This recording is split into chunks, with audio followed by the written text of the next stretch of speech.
chance for Bristol City. Violin!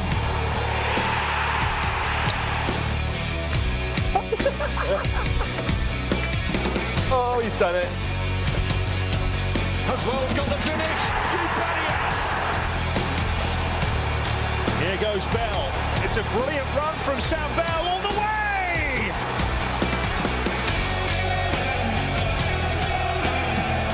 Ruthless stuff for Bristol City.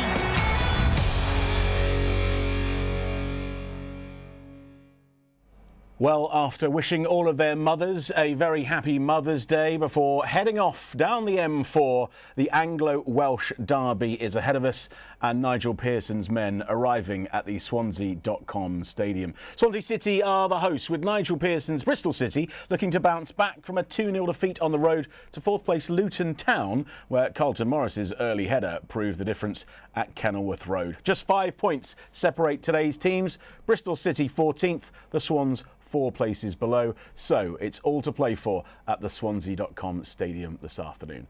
Joining me in the Robins TV studio as ever, he's a Robins TV regular and he's a former City defender. Please welcome Chris Honour.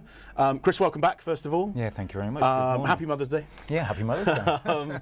Listen, a really successful post-Christmas period for Bristol City. Nigel's talking about wanting to hit that 50 points before the international break, and then that final block, we'll see where we can go. So a win today is really important, isn't it? I think it's very important. Everyone, obviously, especially earlier on in the season, was looking to hit this 50 because we were worried about relegation. I think those fears have now disappeared. I think we're all about building for next year.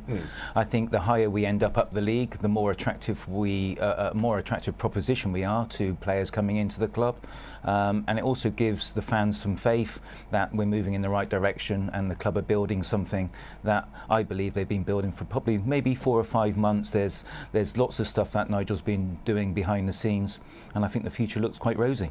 This is the 4th time we're going to be playing Swansea this season. Is that something that we can sort of have insight in for? Do you think that's a helpful thing? I think both teams know each other very well. I think we all know how Swansea play. They're a possession-based team. I think Bristol City have learned how to deal with their passing. They go hunting the ball in packs. They don't go and push up the field too early and get isolated and manage to get played around. And I think Sam Bell will be looking to add to his goal tally. I mean, that fantastic goal we just saw in the introduction was the winning goal in the FA Cup round earlier this season.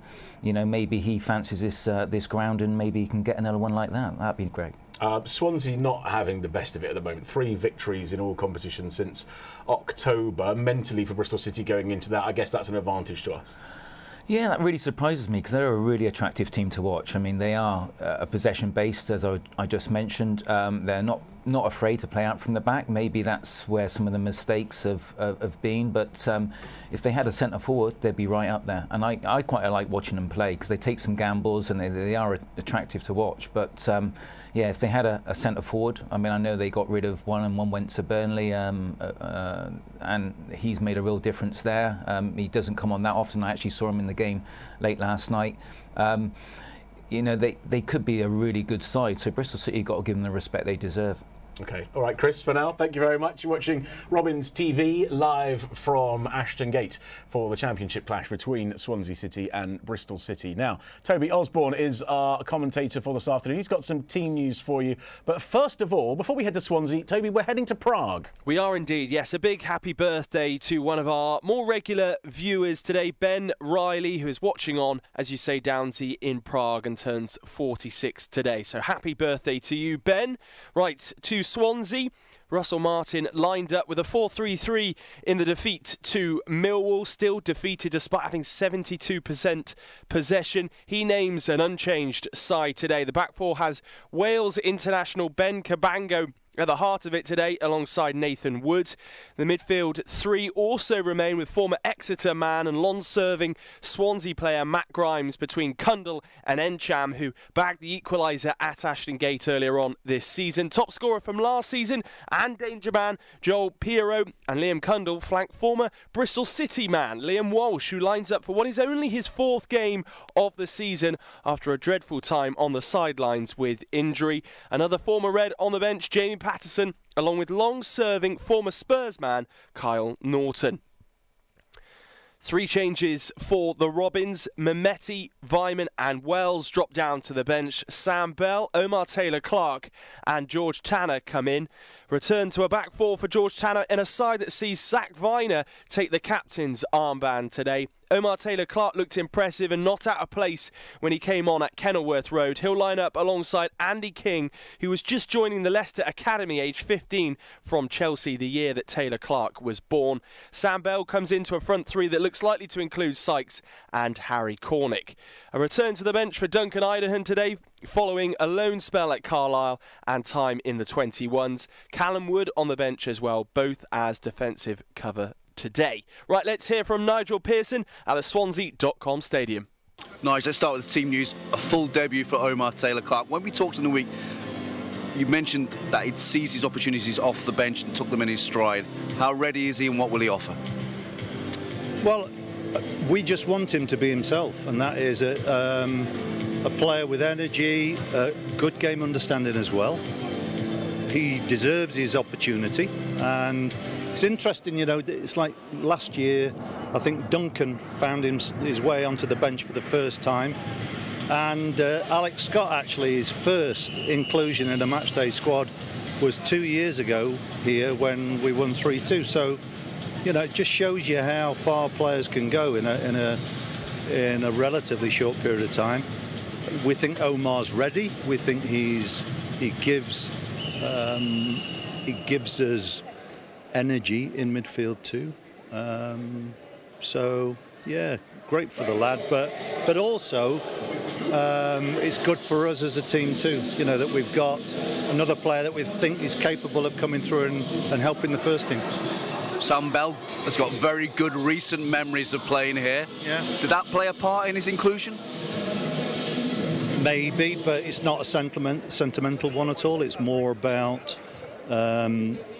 freshening it up, making sure that we've got, again, pace in behind. I thought Sam did really well when he went on as sub in the second half against Luton. He was unlucky with a couple of situations that we were unfortunate with decisions that went against us, but I thought he caused them problems. And we always need energy, and that's the big thing, that it's the only part of the field that we really have a lot of options in terms of freshening things up. So the ones who miss out are a bit unlucky, but it's what it is, it's life. And you made Zach Viner captain. Is that a reflection of his consistency, but also his growth as a leader this season? Very much so, and I think it's a reward for, you know, we as staff recognise how resilient he's had to be this season and how he's worked so hard to not just improve as a player, but yeah, he's really come on in lots of ways. So I think it's reflects how we feel about what he brings to the side. 9 games to go. In terms of hitting that 50-point mark, how good would that be today? Yeah, that's what we want to do, and it will still be a tough game.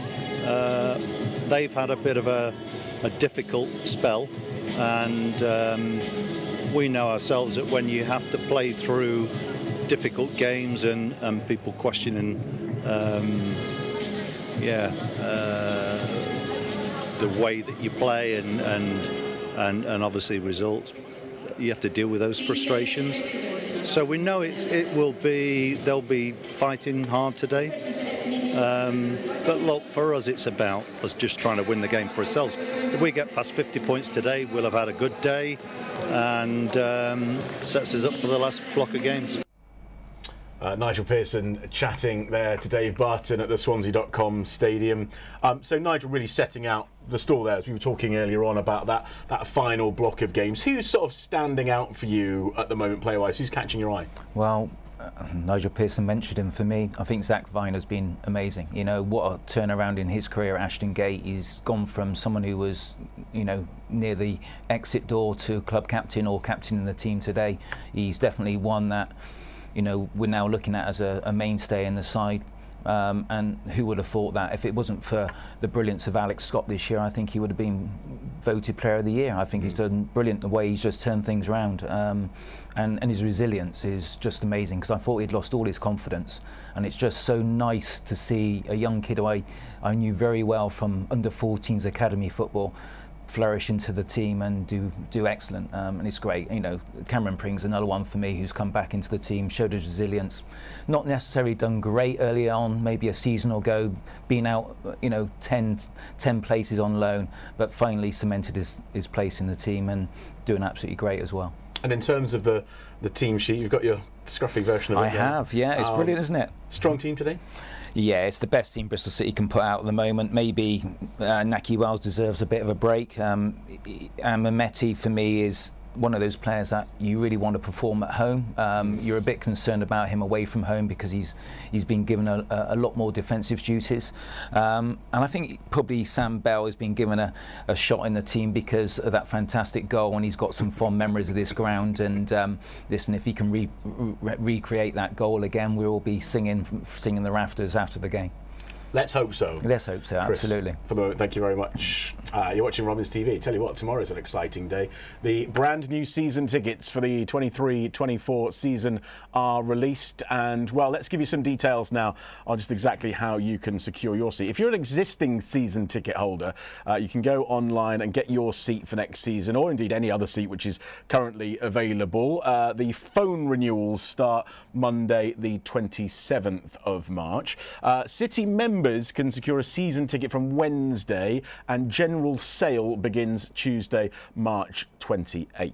In terms of prices, adult tickets start from £375, and in the family area, whilst the popular South stand, £385 for adults, and that works out to just £17 a game. So under 12s will get a season ticket, including a replica outfield shirt from our new kit supplier, O'Neill's, as well, and that's from as little as £55 in a price freeze that also includes under 19s as well. All the details as ever at bcfc.co.uk, and good luck in securing your tickets.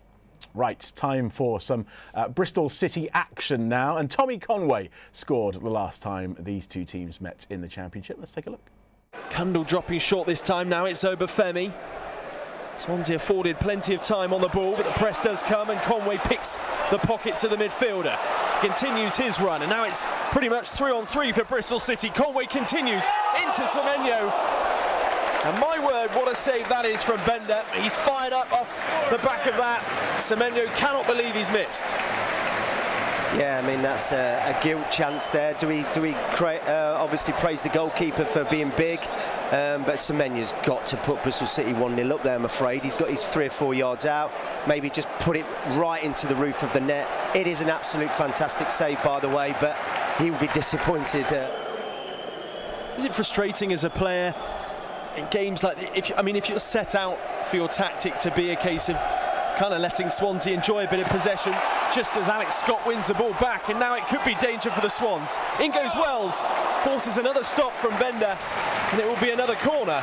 But my word, it's exciting in moments like that. It is indeed, yeah. We're kind of, I mentioned it earlier on Robins TV, we're probably going to have to play like an away team today at home, if that makes any sense. Swansea are going to have all the possession, and we're going to hit them on the break.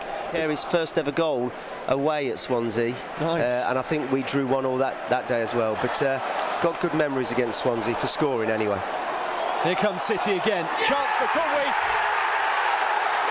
Deadlock broken in the derby, and he's back among the goals. Is Tommy Conway.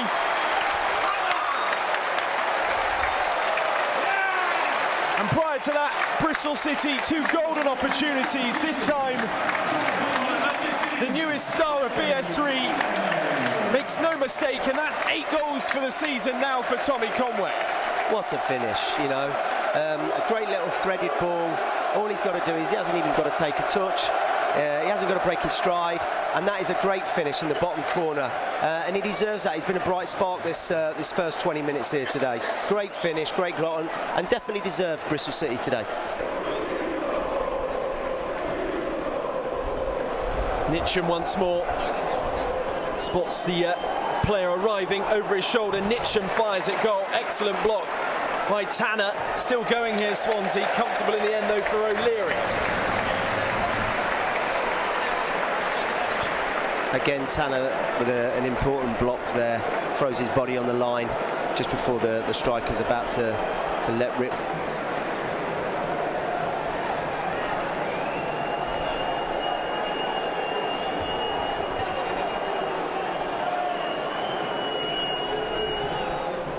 Goes again, bit of confusion, pulls back to the edge of the box, deflection, and it's fired home.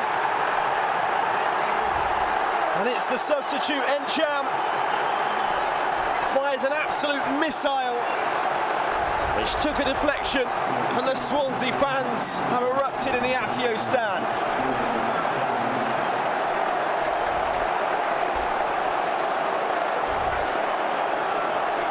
Very disappointing. And singing the praises of Bristol City this afternoon. Right, you're watching Robins TV. We are live at Ashton Gate. It is Swansea City versus Bristol City in the Sky Bet Championship. Kick-off at 12:30. Less than 15 minutes to go now. Still to come on Robins TV. Joe Williams takes the best and worst quiz, whatever that might be. Plus, all the action for our overseas viewers. Still to come as we continue for a Sunday lunchtime.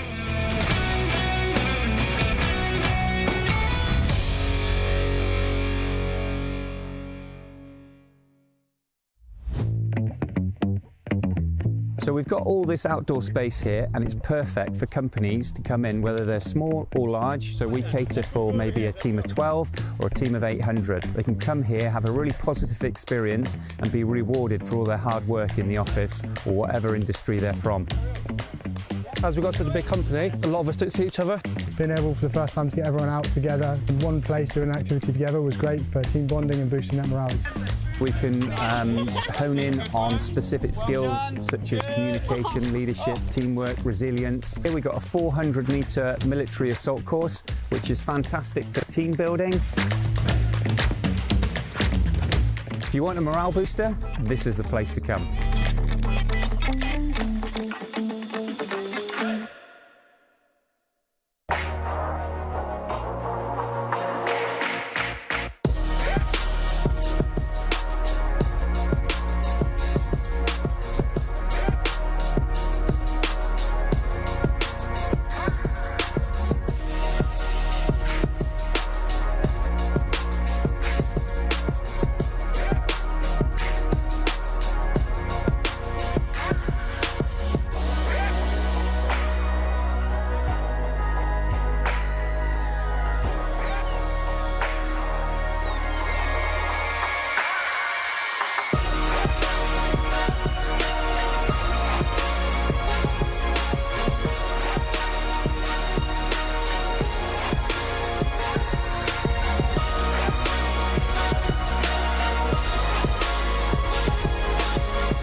Well, welcome back to Robins TV on Mother's Day. Happy Mother's Day to you, if applicable. Let's head up to the High Performance Centre now. Dan White caught up with Joe Williams for the best and worst Bristol City quiz, whatever that is. Joe, welcome back to Robins TV. We're going to do your best and worst quiz. We'll start with the best, and the best pair of boots you ever owned. Ooh.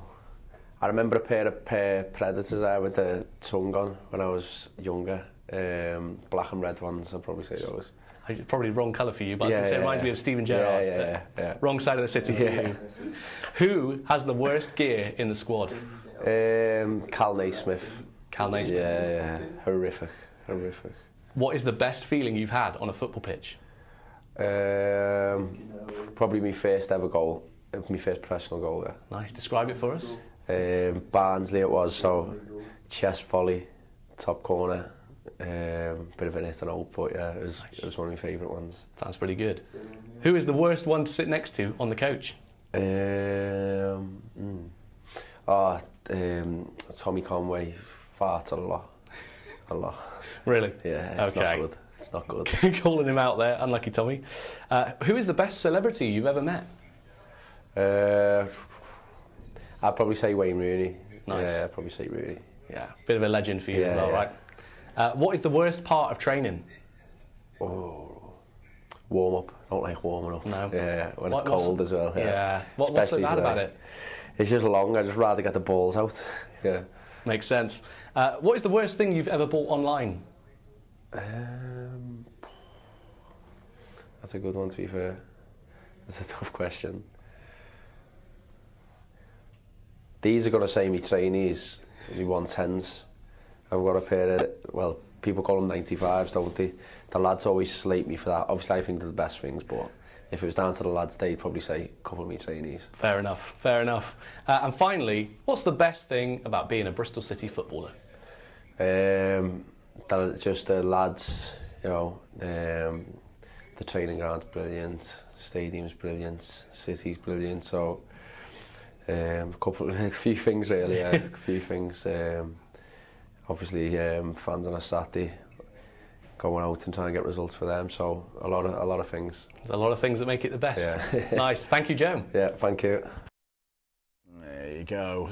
Dan White there with Joe Williams, who's not had much luck, and we wish him all the best for his recovery. Yeah, absolutely. No one wants to see a professional footballer struggle so much with injury, and ever since he's been at the club, it's been really difficult for him. I mean, we can see what a good player he could be to the squad, but yeah, he does have some really unfortunate luck when it comes to injuries. He's just so passionate, such a great leader. I mean, from my position at home games where I stand, I mean, that's all I can hear is Joe Williams if he's playing. So that's a sad loss. But the strength in the team and those leaders now have to come to the fore. Opportunities for others. Well, every injury to one player means an opportunity for others, and for me, there's players that have stepped in. Obviously, a young lad playing this afternoon. Hopefully, he'll go really well. He seemed to step into the breach on Wednesday night.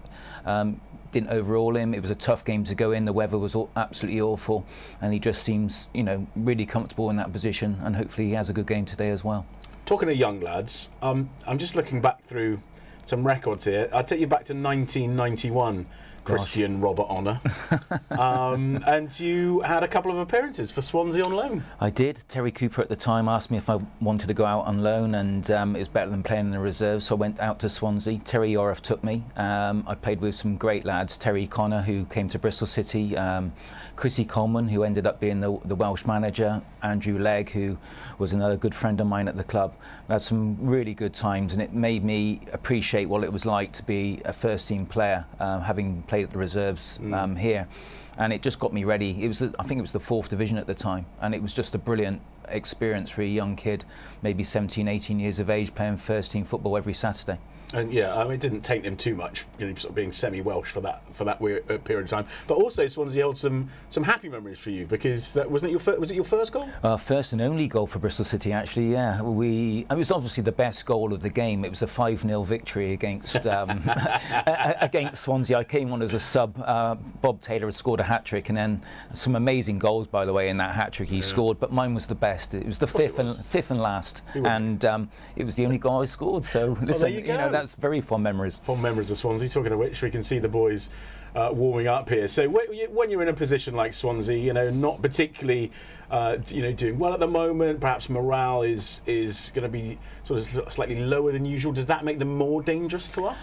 I think they're one of those teams you really do underestimate your own sort of peril, because they are a lovely footballing side. They'll keep to their principles and keep passing that ball. They're just, sometimes when you're low in confidence and you're lacking a little bit of luck. I mean, I've looked at their team, and they're obviously a really good side. I mean, I love Grimes. I mean, he's just a great footballer. He's happy to take the ball in some of the most dangerous areas in the pitch, never seems to lose it. And, when they get 70% possession of the ball in most games, they're a real threat. Only Burnley themselves, who are really based on that possession football, and they're a lovely team to watch. So Bristol City have got to be really careful that they don't go chasing the ball this afternoon. And when they do win the ball back in areas of the pitch, they really do catch them on the counter-attack and they make it worthwhile. All right, Chris, for now, thank you very much. Very quickly, we'll just say goodbye to everybody watching on Facebook and YouTube. Of course, unfortunately, the host declined the opportunity to stream the game. However, you can get your audio pass online at btfc.co.uk, or indeed, you can follow on the club's social media.